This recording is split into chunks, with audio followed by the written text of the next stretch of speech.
Hi price allot கர்த்தர் நாமத்துக்கு மகிமை உண்டாவதாக. இன்றைய வேத வசனம் மத்திய சுவிசேஷம் 25 அதிகாரம் 14 வசனம் 19 வசனம் நமக்கு எப்படியாக சொல்லப்படுகிறது. அன்றியும் பரலோகராஜ்யம் புறம் தேசத்துக்கு பிரயாணமாய் போகிற ஒரு மனுஷன் தன் ஊழியக்காரனை அழைத்து தன் ஆஸ்திகள் அவர்களுக்கு வாசமாய் ஒப்பு கொடுத்தது போல இருக்கிறது. அவனுடைய திறமை தக்கதாக ஒரு இடத்தில் 5 தாளந்தும், ஒரு இடத்தில் 2 தாளந்தும், ஒரு இடத்துல 1 தாளந்தமாய் கொடுத்து பிரயாணப்பட்டு போனான். 5 தாளந்து வாங்கினவன் போய் அவைகளை கொண்டு வியாபாரம் பண்ணி வேறு 5 தாளந்தை சம்பாதித்தான். அப்படியே 2 தாளந்து வாங்கினவன் வேறு 2 தாளந்தை சம்பாதித்தான். 1 தாளந்து வாங்கினவனும் போய் நிலத்தை தோண்டி தன் எஜமானுடைய பணத்தை புதைத்து வைத்தான். வெகு காலம் பின்பு அந்த ஊழியக்காரனுடைய எஜமான் திரும்பி வந்த இடத்துல கணக்கு கேட்டார்.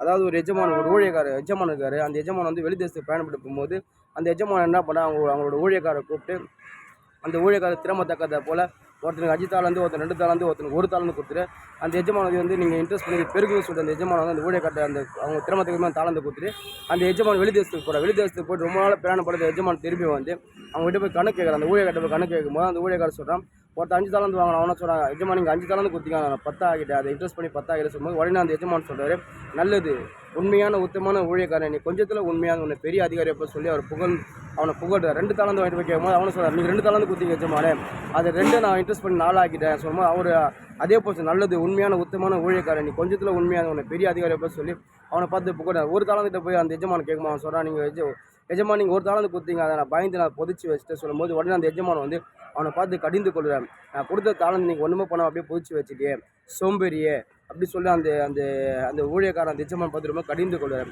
அதாவது இன்றைக்கி நம்மளோட வாழ்க்கையிலும் சரி, நம்ம ஆண்டவராக இயேசு கிறிஸ்து தகப்பனாக எம்பெருமான இயேசு சாமி நம்ம ஒவ்வொருக்கும் ஒரு தாளந்து கொடுத்துருக்காரு. நம்ம நம்பி ஒவ்வொரு பேருக்கும் ஒரு ஊழியத்தை கொடுத்துருக்காரு. நம்ம திறமத்தக்கதை போல் நம்மளுக்கு திறமத்தக்கதை போல் அவங்களுக்கு அந்த கிருபையை கொடுத்து அவர் ஊழியத்தை கொடுத்துரு. அப்படி இருக்கும்போது அந்த அவர் கொடுத்த அந்த ஊழியத்தை நம்ம கரெக்டாக பண்ணும்போது, நான் உண்மையாக உத்தமான அவர் பண்ணும்போது, அவர் கொடுத்த அந்த தாளத்தை நம்ம பிரயோஜனப்படுத்தும் போது நிச்சயமாக நம்மளை புகழ்வார். நம்ம ஒருபோதும் கைவிட மாட்டார். அவருக்கு நமக்கு உண்மையாக உத்தமனாக இருக்கும்போது அவர் நம்ம பெரிய அதிகாரியாக வைப்பார். நம்ம எல்லா இடத்துலையும் உண்மையாக இருக்கும். யோசிச்சு பார்த்தீங்கன்னா எல்லா இடத்துலையும் உண்மையாக இருந்தால், கத்தருக்கு பயந்து எல்லா இடத்துலையும் உண்மையாக இருந்தால் அவனை கத்தர் பெரிய அதிகாரியாக வச்சார். இன்றைக்கி நம்மளோட கூட சரி, கத்தர் நம்மளுக்கு கொடுத்த தாளத்தை நம்ம எடுத்து பயன்படுத்தணும். அவர் நம்பி நம்மளுக்கு கொடுக்குற அந்த கிருபை நம்ம ஒரு நாள் வீண் பண்ணக்கூடாது. அந்த கிருபை நம்ம வந்து அது நாளுக்கு நாள் அது நம்ம பயன்படுத்தும் போது 4 நாளுக்கு அந்த கத்தருக்கு நம்ம அந்த கிருபை பெருக பண்ணுவார். 5 தாளந்து வாங்கின பார்த்தீங்கன்னா 10 தாளந்து கொடுத்து அது போல் நம்ம கத்தர் நம்மளை வந்து கொடுத்த தாளத்தை நம்ம பயன்படுத்தும் போது நம்மளுக்கு இன்னும் அதிகமாக கிருபை நம்மளுக்கு கத்தர் கொடுப்பாரு.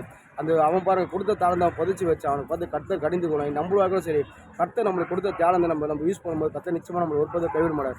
அவர் கொடுத்த தாளம் நம்ம யூஸ் பண்ணாமல் பிரயோஜனப்படுத்தாமல் இருந்துச்சு கத்தர் நம்ம ரொம்ப பார்த்து மனசாக போடுவார், நம்ம கடிந்து கொள்வார். ஏன்னா தேவன் ஒவ்வொரு அலட்சியத்துக்கு அவருடைய சித்த செய்யதான். அதாவது ஒவ்வொரு பேருக்கும் அவர் கொடுத்த தாளந்து ஒவ்வொருக்கும் நம்பி அவர் கிருபை தரார். அந்த கிருபை எடுத்து நீங்கள் பயன்படுத்துங்க. அவர் உங்களுக்கு என்ன தாளந்து கொடுத்தா நீங்கள் யூஸ் பண்ணுங்கள்.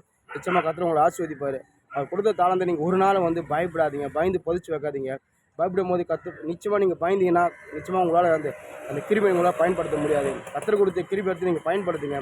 நிச்சயமாக கத்தர் இன்னும் அதிகமாக உங்களுக்கு கிருபை கொடுப்பார். அவர் கொடுத்த தாளந்து ஒரு நாள் வேஸ்ட்டு படுத்தாதீங்க. நீங்கள் அந்த தாளந்தை பிரயோஜனப்படுத்துங்க. கத்தர் உங்களோட வந்து உங்களை ஆசீர்வதிப்பார். அவருக்கு நம்ம மகிமையாக அவர் சித்தம் செய்வோம். ஆமென்.